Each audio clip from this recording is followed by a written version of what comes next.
volem començar el programa fent un recorregut per eixa València, per eixa ciutat que no s'acaba mai, acotant-la.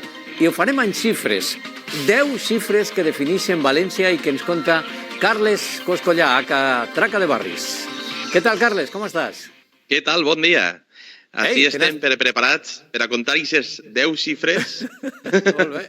10 xifres de València. T'has pujat a una teulada o què? Escolta, tens una vista fantàstica des d'ahir. Pareix que estic des del Micalet, però així estem veient aquesta ciutat que, com bé deies, és el títol de la cançó de Bustamante i també del llibre de Baidal, València no s'acaba mai, i anem a intentar demostrar-ho en 10 xifres que la resumeixen. Perfecte, molt bé, doncs comencem. Xifra número 1, que ubica la quantitat d'habitants. Ahir tenim algo més de 800.000 persones. Això significa Amsterdam, Copenhague, per exemple, una ciutat com Marsella, una ciutat important, vaja, de la Mediterrània. Sí, correcte. No ho ha estat així sempre. Tenim en compte que València en els últims 100 anys ha multiplicat per 4 la seva població. És a dir, passarem en 100 anys de 200.000 persones a 800.000, en dos grans colps de creixement de població entre l'any 20 i l'any 40, i sobretot en l'any 60 i l'any 80, del segle passat, que va créixer quasi el doble la ciutat. I és de veres que s'ha quedat ahí en la tercera ciutat d'Espanya, a 150.000 persones per darrere estan Saragossa i Sevilla, i el doble que València és Barcelona i 4 vegades València és Madrid. Aleshores, estem en aquestes 801.000 persones en aquest creixement espectacular que va tindre la ciutat de València, com bé sabem, en el segle XX. Eixes dècades 60 i 80 rebem molta immigració també, moviments, migratoris dins del que és el territori espanyol. Persones que han faltat per Covid des que ha començat la pandèmia. Així tenim la xifra, 1.207. Això significa, tretes comptes de Xina, més o menys, un 0,15% i 150 persones per cada 100.000 habitants. Bueno, estem en la mitja, ni molt malament ni massa bé, no? Correcte, sí, desgraciadament esta pandèmia encara dura i les xifres es van actualitzant cada dia. Esta és la xifra dia 21 de desembre i al País Valencià tenim 8.000 morts a dia d'avui, 89.000 a tota Espanya i 5 milions de morts al món. No? Ara mateix la incidència en València està pujant, està per damunt dels 600 casos i per tant animem a tot el món, sabent aquesta xifra tan dura, que pràcticament 1.200 persones han faltat des que ha començat la pandèmia a la pròpia ciutat de València, que tot el món estigui en Nadal protegit a casa, test d'antígens i que continuï la protecció en mascareta tot el que es puga, perquè aquesta xifra dramàtica ha arribat al límit en València ciutat d'enfermetats com el càncer i enfermedades respiratòries. Si agarrem les dades, la Covid ja arriba a taxes de mortalitat, s'acosta a taxes de mortalitat que té el càncer i que té les malalties respiratòries, que són les primeres en les quals falta la gent en la ciutat de València. Anem a veure una altra xifra que també parla de l'activitat econòmica, de l'activitat professional. Així estem veient darrere de Carles. A la ciutat de València hi ha 374.300 persones treballadores de 800.000 habitants. Això com equilibra la cosa de cara a les pensions i això, Carles? No massa bé, veig, no? No massa bé. Treballa a la meitat de la ciutat, bàsicament. O està en moment de treballar, segons la EPA, perquè així també estan les persones que estan buscant treball. Són 50.000 persones les que es troben ara mateix. Un 20% de les persones en actiu estan ara mateix buscant treball. I això va per barris, perquè no és el mateix un barri com Nazaret que un barri com Exposició. És a dir, bascula d'un 5% a un 30% l'atur segons els barris de la ciutat. Segons on naixes, n'hi ha unes condicions o és més possible que acabes en l'atur en un barri o en un altre, no? I aquesta activitat, bé, com bé deies, n'hi ha unes 600.000 persones que podrien estar en actiu i després, entre jubilats, incapacitat, etcètera, arribem a aquestes 374.300 persones que cada dia salten de matí per anar a treballar en la ciutat de València.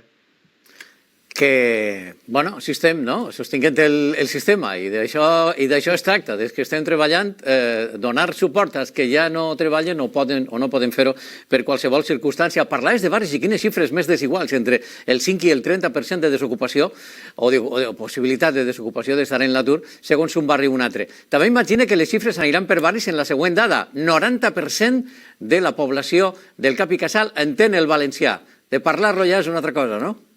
Sí, parlar-lo el 60%, però ha pujat en els últims 30 anys, sobretot gràcies al sistema educatiu. És a dir, entendre el valencià és una cosa, parlar-ho és una altra, llegir-ho és una altra i escriure-ho és una altra.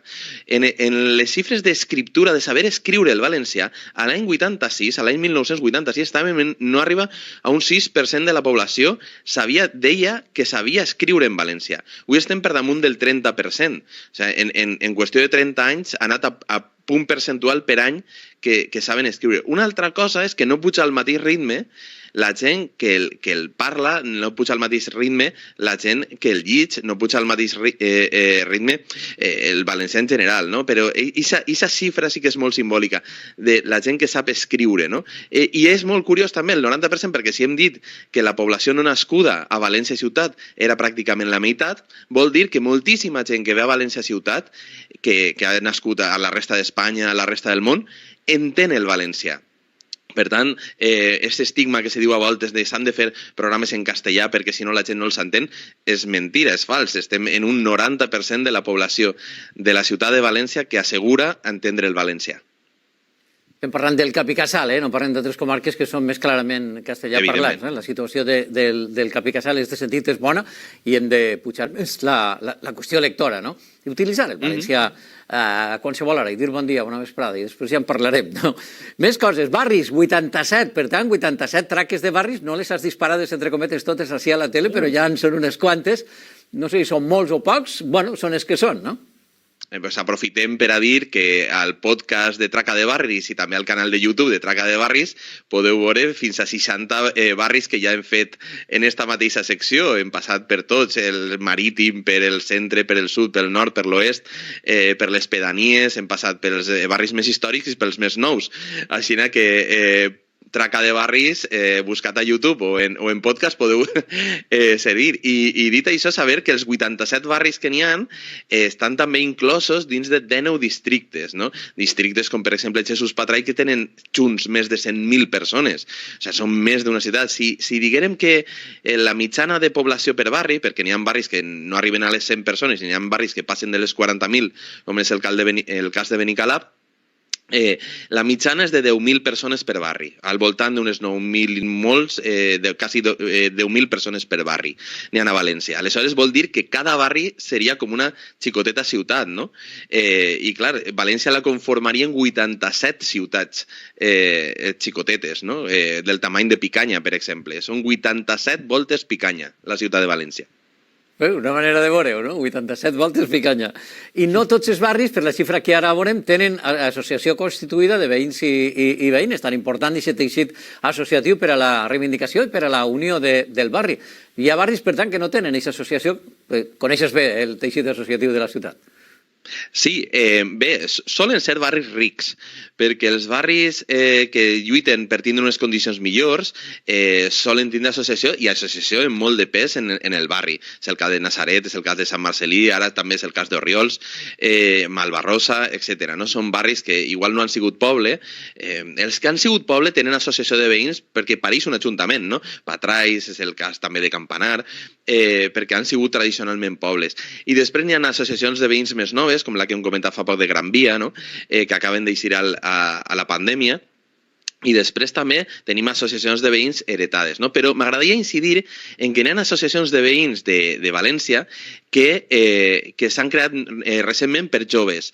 En la plataforma Entre Veïns, sindicats de barri a Malilla, a Patrais, estan sorgint molt bones propostes de gent jove que si busqueu per internet segur que és molt interessant. Més coses, representació municipal, 33 regidors i regidores. En tot l'assumpte del pitufeo, alguns, bueno, pues ja sabeu, han estat, en fi, empastrats judicialment durant este temps en representació de tota la ciutat. Més coses, una xifra que jo crec que és molt més coneguda, 392 falles. Oscil·la, depèn de l'exercici, però és una bona quantitat d'activitat fallera al Cap i Casal, no? Sí, comparat en la població, si diguem que 800.000 persones té València i en l'ofrena de 2019, no la de 2020, evidentment per la pandèmia, es va batre el rècord de 108.000 persones passant per l'ofrena, això vol dir que una de cada 8 persones de la ciutat de València o ha estat vinculada a les falles o ha passat per l'ofrena, no?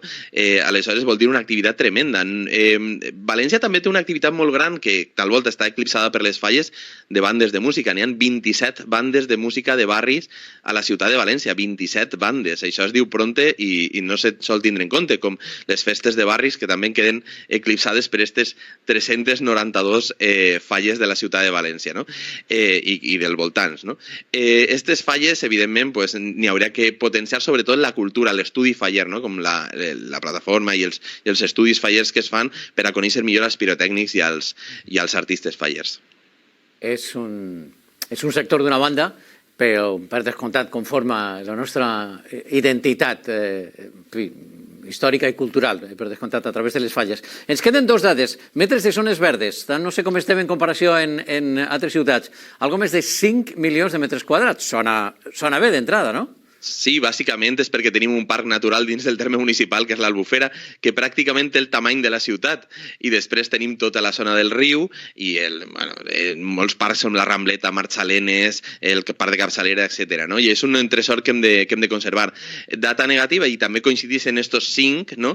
Que són 5.000 solars de la ciutat de València. O sigui, té 5 milions de metres quadrats de zona verda, però al mateix temps tenim 5.000 solars comptabilitzats en la ciutat. Encara arrosseguem aquesta pesada càrrega d'estos solars que s'han de fer coses en ells i ahir les associacions de veïns i veïnes tenen també molt exercici i molta pressió i fan bé de fer-ho. I per a rematar, una ciutat que va néixer, com sabeu, en una illa fa 2.159 anys. En fi, llarga història, eh? Correcte, sí, i a més han passat totes les cultures per ací. D'aixòs 2.159 anys d'història que té des de la fundació la ciutat de València, que és una dada interessant perquè és abans de Crist, no? Des de l'any 138 abans de Crist, que es va fundar la ciutat de València, han passat per ací romans, jueus, àrabs, cristians, etc., com bé sabem. I una forma molt interessant de conèixer la ciutat i la seva història és a través de la història de les seues muralles, perquè han anat marcant aquestes fites històriques, no? I com la ciutat s'ha anat engrandint i al final s'ha llevat el corset de les muralles ja en el segle XIX, no? I repassar sobretot, per exemple, la muralla àrab, que és desconeguda i que ara s'està redescobrint i que és la muralla àrab més gran d'Europa, és molt interessant, no? Retrobar-se en aquests 2.159 anys d'història que tenim les 800.000 persones que vivim a la ciutat de València. I ahir tenim les 10 dades que hem fet avui en aquest repàs sobre la ciutat de València per a tancar aquest any de dades d'incidència acumulada, de quantes dades de mort, doncs així tenim les 10 dades de la ciutat de València. Dades claus, en efecte, per a repassar el que som. És una fotografia del que és el Cap i Casal. En els desitjos de part de tot l'equip de que passes unes molt bones festes, que vagi molt bé, cuidem-se tots, si tornem a retrobar en este pròxim 2022, que a veure si serà l'any que s'espolsem ja el coronavirus d'una, anava a dir punyetera i ho dic vegada. Gràcies, molt bones festes, Carles. Segur, igualment, una abraçada molt forta.